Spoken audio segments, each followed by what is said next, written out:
آج اسی گھر سے خوف محسوس ہونے لگا۔ میرے دل کی دھڑکن تیز ہو رہی تھی اور گھبراہٹ بڑھتی جا رہی تھی۔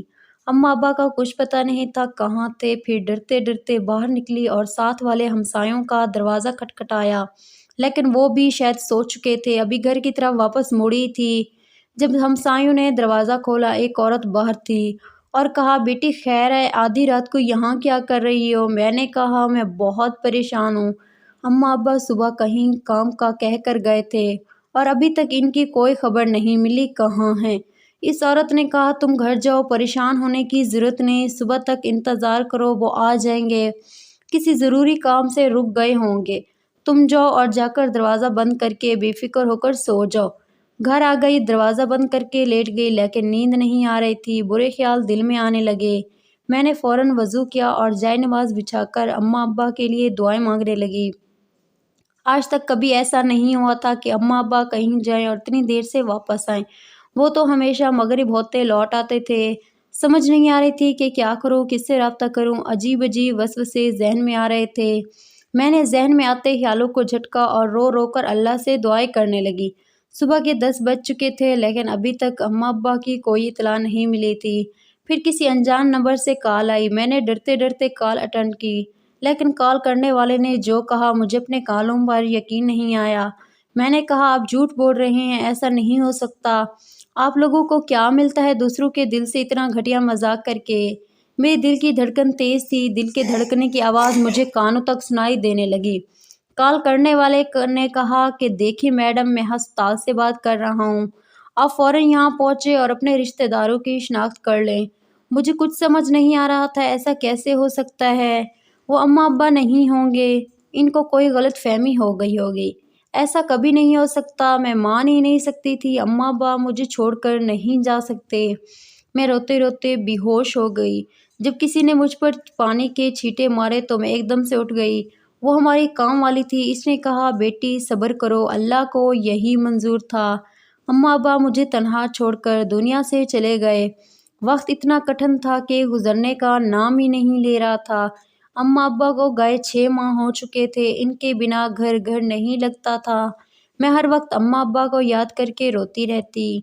پھر ایک دن میرے چچا، جو گاؤں میں اپنی بیوی بچوں کے ساتھ اپنے سسرال میں رہتے تھے، وہ میرے پاس آ گئے۔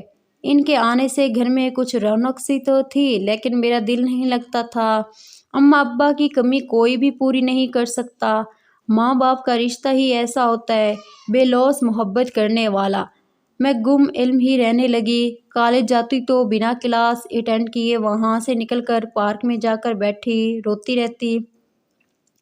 زندگی بہت مشکل لگنے لگی تھی، ایسا لگتا تھا جیسے ابھی اماں ابا آواز دیں گے اور کہیں گے، عالیہ بچے یہاں اکیلی کیوں بیٹھی ہو؟ لیکن ایسا کچھ بھی نہیں تھا۔ پارک میں بیٹھے بیٹھے شام ہو گئی اور بوجھل قدموں سے روتی ہوئی گھر کی طرف چل پڑی۔ گھر پر کون انتظار کر رہا ہے؟ کیا کروں گھر جا کر؟ اماں ابا تو نہیں آئیں گے، لیکن گھر تو جانا تھا۔ اماں ابا کے بنا جینا بہت مشکل تھا، لیکن کہتے ہیں نا، چلتے رہنا ہی زندگی ہے، اور وقت کبھی کسی کے لیے نہیں رکتا۔ گھر پہنچی تو چچا بازار گئے ہوئے تھے اور چچی اپنی 2 بیٹیوں کے ساتھ میرے اماں ابا کے کمرے میں سو رہی تھی۔ مجھ سے برداشت نہ ہوا، میں نے کچھ بھی سوچے سمجھے انہیں وہاں سے جگا دیا اور کہا کہ آپ لوگ میرے کمرے میں جا کر آرام کر لیں، آج سے میں ہی اماں ابا کے کمرے میں رہوں گی۔ چچی کی بیٹیاں بہت ناگوار نظروں سے مجھے دیکھنے لگیں، لیکن چچی نے کہا، کوئی بات نہیں بیٹا، ہم دوسرے کمرے میں چلی جاتی ہیں۔ وہ چلی گئی اور میں پھر سے اماں ابا کی جگہ پر سو گئی۔ نیند آ گئی، پتہ نہیں چلا۔ پھر دروازہ کھلنے پر میری آنکھ کھل گئی۔ چچا مجھے بلانے آئے تھے کہ کھانا کھا لو، صبح بھی ناشتہ کیے بنا ہی کالج جاتی ہو۔ جب تو نے مجھے اس طرح کہا تو بالکل باپ کے جیسے لگے تھے، جیسے انہی کی آواز ہو۔ چچا نے کہا، بچے اس طرح پریشانوں سے، خود کو بھوکا پیاسا رکھنے سے تمہارے ماں باپ کی روح کو بہت تکلیف ہوگی، اور میں جانتا ہوں کہ آپ ایک سمجھدار اور اچھی بیٹی ہو۔ دنیا کی یہی رہت ہے، جو اس دنیا میں آتا ہے اسے ایک نہ ایک دن اس دنیا سے جانا ہوتا ہے۔ سب نے اپنی اپنی باری پہ چلے ہی جانا ہے، دنیا کی ہر شے فنا ہونے والی ہے، تم خود کو سنبھالو اور اپنی پڑھائی پر توجہ دو۔ چچا کی باتوں سے میرے دل کو کچھ تسلی سی ہوئی۔ چچا کو کچھ لگتا ہے جیسے بابا بیٹھے باتیں کر رہے ہوں۔ میں نے دوبارہ سے اپنی پڑھائی پر فوکس کیا اور پڑھنے میں خود کو مصروف کر لیا۔ مجھے کوئی بھی کام ہوتا تو چچا سے کہتی اور وہ خوش ہو کر میری بات بھی سنتے تھے۔ میری ایگزام فیس سر پر آ چکی تھی، میں نے اس بارے میں سوچا ہی نہیں تھا۔ پہلے بابا میرے کہے بنا ہی فیس دے دیتے تھے، لیکن اب وہ نہیں تھے میرے پاس۔ میں گھر آئی تو چچی سامنے سین میں بیٹھی تھی اور چچا نے مجھے پریشان دیکھ کر کہا کہ بیٹی سب ٹھیک ہے نا؟ کوئی پریشانی ہے تو مجھے بتاؤ۔ میں نے کہا چچا میری کالج فیس کا کل آخری دن ہے، اگر وقت پر فیس نہ دی تو میں ایگزامز میں نہیں بیٹھ سکوں گی۔ چچا نے کہا تم فکر نہ کرو، میں کچھ کرتا ہوں۔ میں کمرے میں آ گئی جب مجھے چچی کے بات کرنے کی آواز آئی۔ وہ کہہ رہی تھی کہاں سے بھرو گی فیس، اتنی فیس ہمارے پاس کچھ ہوتا ہی نہیں ہے جو آپ اس کی فیس دو گے۔ چچا نے کہا تم خاموش رہو اور کوئی بھی الٹی سیدھی بات عالیہ کے سامنے مت کرنا، پہلے ہی وہ اپنے ماں باپ کی وجہ سے بہت پریشان رہتی ہے۔ جو بھی ہو، چاہے مجھے قرض ہی لینا پڑے، میں اس کی فیس ضرور ادا کروں گا۔ مجھے اتنا ہوش ہی نہیں تھا کہ چچا تو خود ہی بے روزگار ہیں اور روز کام کی تلاش میں جاتے ہیں، لیکن ان کے کم پڑھے لکھے ہونے کی وجہ سے کوئی کام انہیں ملتا ہی نہیں۔ رات ایسے ہی گزر گئی اور صبح جب کالج کے لیے جانے لگی، چچی نے کہا بات سنو لڑکی، تم اچھی طرح جانتی ہو ہم تو روپے روپے کے محتاج ہیں، تمہاری فیس کہاں سے دیں گے؟ کوئی 1-2 ہزار تو نہیں جو تمہاری فیس بھر دیں۔ جتنا پڑھنا تھا پڑھ لیا، اب تم کوئی نوکری ڈھونڈ لو تاکہ گھر چل سکے۔ تمہارے چچا تو خود بے روزگار ہیں، وہ ایسے ہی تمہیں تسلی دیتے رہیں گے، ان کو کون دے گا ہزاروں روپے فیس بھرنے کے لیے؟ چچی کی باتیں سن کر میں چپ چاپ باہر نکل گئی۔ پہلے تو چچو کی باتیں پر بہت غصہ آیا، لیکن پھر ٹھنڈے دماغ سے سوچا کہ چچی بھی صحیح کہہ رہی ہے، اس میں ان سب کا کیا قصور تھا؟ مجھے خود ہی کچھ سوچنا ہوگا۔ چچا اکیلے کیا کریں، گھر کیسے چلے گا؟ میں نے کالج جانا چھوڑ دیا اور کئی جگہ جاب کے لیے اپلائی کیا اور بابا کے دوست کی وجہ سے مجھے ایک بہت ہی اچھی کمپنی میں نوکری مل گئی۔ جب چچا کو بتایا تو وہ ناراض ہو گئے اور کہنے لگے تم نے اس بے وقوف عورت کی باتوں میں آ کر پڑھائی کیوں چھوڑ دی؟ یہ تو ہے ہی ایسی، نہ خود پڑھ سکی اور نہ ہی اس عورت نے اپنی بیٹیوں کی تعلیم پر کوئی توجہ دی۔ چچی نے کہا تم فکر نہ کرو، میں ہوں نا، جیسے بھی ہو سکا میں خرچہ پورا کر لوں گا، مجھے ایک جگہ کام مل گیا ہے۔ میں نے کہا چچا آپ کی نوکری سے گھر کیسے چل سکتا ہے؟ میں آپ کی بہت زیادہ عزت کرتی ہوں، میں اب بہت آگے نکل چکی ہوں، مجھے نوکری مل گئی ہے، آپ فکر نہ کریں، سب ٹھیک ہو جائے گا۔ میں اتنا کہہ کر کمرے میں آ گئی۔ مجھے نوکری کرتے 2 سال ہونے والے تھے۔ ایک دن چچا نے مجھے بتایا کہ تمہارے لیے بہت اچھا رشتہ آیا ہے، تم ان لوگوں سے مل لو، پھر ہم بات آگے بڑھائیں گے۔ اس طرح کی مزید اچھی کہانیاں دیکھنے کے لیے میری آپ سے ریکویسٹ ہے کہ پلیز ہمارے چینل کو ضرور سبسکرائب کریں۔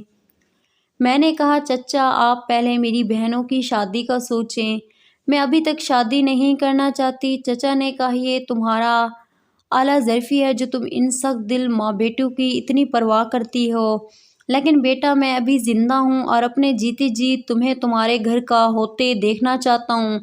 میں نے کہا چچا ایسی باتیں نہ کیا کریں، اللہ تعالیٰ آپ کو ہمارے سروں پر سلامت رکھے۔ چچی جیسی بھی ہے چچی تو ہے نا؟ چچا نے کہا میں جانتا ہوں، لیکن اب وہ دور نہیں رہے کہ سب خود غرض رشتوں پر لوٹا دیا جائے۔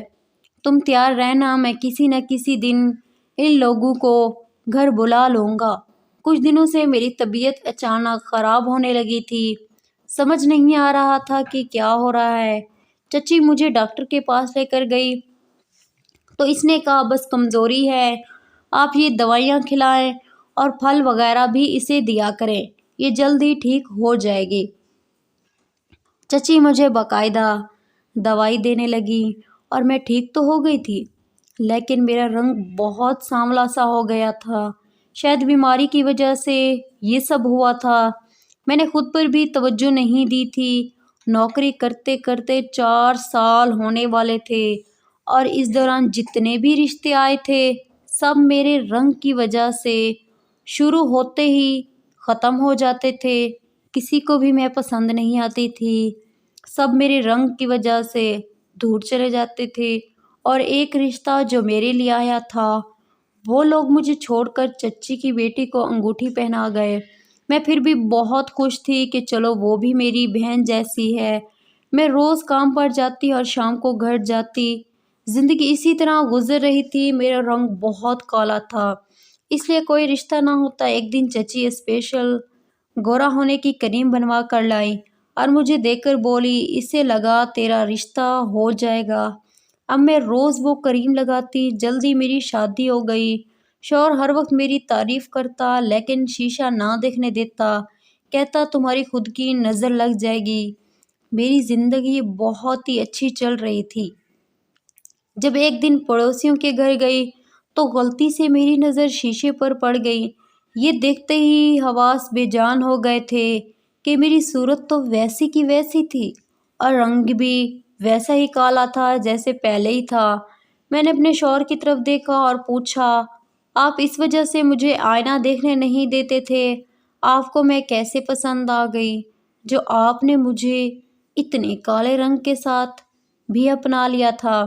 میرے شوہر نے کہا، میں تم سے بہت ہی محبت کرتا ہوں اور یہ محبت مجھے تب ہوئی جب تم نوکری کر رہی تھی۔ میرے شوہر نے کہا کہ ایک دفعہ تم ایک بوڑھے بزرگ کو سڑک پار کروا رہی تھی، تب میں نے تمہیں دیکھا۔ پھر ہسپتال میں تم نے ایک عورت کی جان بچائی تھی جس کو خون کی ضرورت تھی، لیکن اس کا بلڈ کسی سے بھی میچ نہیں ہو رہا تھا۔ تب تم نے آگے بڑھ کر خون دیا اور اس عورت کی جان بچ گئی۔ وہ عورت میری ماں تھی۔ ایک دن چچا کی کال آئی اور مجھے میرے شوہر کے ساتھ گھر آنے کو کہا۔ میں چلی گئی۔ چچی کو فالج ہوا تھا اور وہ رو رہی تھی۔ چچی کی بیٹی کو اس کے شوہر نے طلاق دے کر گھر سے نکال دیا تھا کیونکہ اس کا شوہر کسی اور عورت کو پسند کرتا تھا، لیکن گھر والوں کی وجہ سے اس نے چچی کی بیٹی سے شادی تو کر لی تھی، لیکن وہ اسے پسند نہیں کرتا تھا، وہ کسی اور جگہ ہی شادی کرنا چاہتا تھا۔ چچا نے کہا، بیٹی جانتی ہو یہ سب اس عورت کے ساتھ کیوں ہوا؟ میں نے حیران ہو کر پوچھا، چچا کی طرف دیکھا۔ چچا نے کہا، اس عورت نے حسد میں آ کر تمہارے ساتھ کیا کیا؟ تمہارا رنگ پہلے تو ایسا نہیں تھا۔ میں نے کہا، چچا وہ تو بخار ہوا تھا، تب اس وجہ سے رنگ ایسا ہو گیا ہوگا تھا۔ چچا نے کہا، میری بھولی، اس عورت نے تمہیں کھانے میں ملا ملا کر غلط دوائیاں دی جس سے تمہاری طبیعت خراب ہوئی، اور پھر اس نے ڈاکٹر کے ساتھ مل کر تمہیں ایسی دوائی دی جس سے تمہارا رنگ ایسا ہو گیا۔ میں افسوس بھری نظروں سے چچی کی طرف دیکھنے لگی جو رو رہی تھی اور ہاتھ جوڑ رہی تھی کہ مجھے معاف کر دو، مجھ سے غلطی ہو گئی، مجھے میرے کیے کی سزا مل گئی ہے۔ چچا نے کہا، تم اس عورت کو معاف نہ کرو، اس عورت نے پہلے میری زندگی خراب کی، مجھے میرے اپنوں سے دور کر دیا نظر میں پھیلا کر، اور آج اس عورت سے کی یہ حالت ہے، اس سے زیادہ یہ اس سزا کی مستحق ہے۔ میں نے کہا، چچا مجھے آپ سے کوئی گلہ نہیں۔ میں نے چچی کو معاف کیا۔ میں اپنے گھر آ گئی۔ میرے شوہر نے مجھے چچا کے بتائے ہوئے ڈاکٹر کے پاس لے گئے اور دوائی کھانے کے کچھ عرصے بعد ہی میں بالکل ٹھیک ہو گئی۔ میرے شوہر نے میرا بہت ساتھ دیا، مجھے دوبارہ سے میڈیکل میں داخلہ دلوایا اور کہا کہ تمہارے جو بھی خواب ہیں ہم دونوں مل کر ہی اسے پورا کریں گے۔ میرا رنگ بھی پہلے کی طرح گورا ہو گیا۔ میرے شوہر نے کہا، اگر تم پہلے جیسی بھی رہتی تو میں تم سے اتنی محبت کرتا جتنی میں آج کرتا ہوں۔ میں بہت خوش تھی۔ میں سوچتی ہوں کہ یہ سب میرے ماں باپ کی دعائیں ہیں جو مجھے اتنا ہی اچھا ہمسفر ملا۔ میں آسمان کی طرف دیکھ کر مسکراتی ہوں اور مجھے لگتا ہے کہ میرے ماں باپ بھی مجھے دیکھ کر مسکرا رہے ہوں گے۔ میرے پاس آج سب کچھ ہے، پر ماں باپ کی کمی زندگی کے ہر موڑ پر محسوس ہوتی ہے۔ میری دعا ہے کہ کبھی کسی کے ماں باپ اپنی اولاد سے جدا نہ ہوں، ورنہ جس دن ماں باپ ہم سے جدا ہوتے ہیں تو اسی دن ہماری آزمائش شروع ہو جاتی ہے اور لوگ ہمیں بے وقوف بنانا شروع کر دیتے ہیں۔ انسان بھی کیا چیز ہے، اپنی آنا، حسد اور آگے نکلنے کی جنگ میں خود ہی کو نقصان دے رہا ہوتا ہے۔ اس نفرت میں وہ اپنا انجام بھول جاتا ہے کہ ایک ذات اوپر بیٹھی سب کچھ دیکھ رہی ہے، اور وہ ذات میرے رب کریم کی ہے۔ جب وہ انصاف کرنے پر آتا ہے تو اس کی پکڑ سے کوئی بھی نہیں بچ سکتا، اور ظالم کو اس کے ظلم کی سزا ضرور ملتی ہے۔ ویڈیو اچھی لگے تو ویڈیو کو لائک کر دیں۔ شکریہ۔ دوسری ویڈیو تک کے لیے اللہ حافظ۔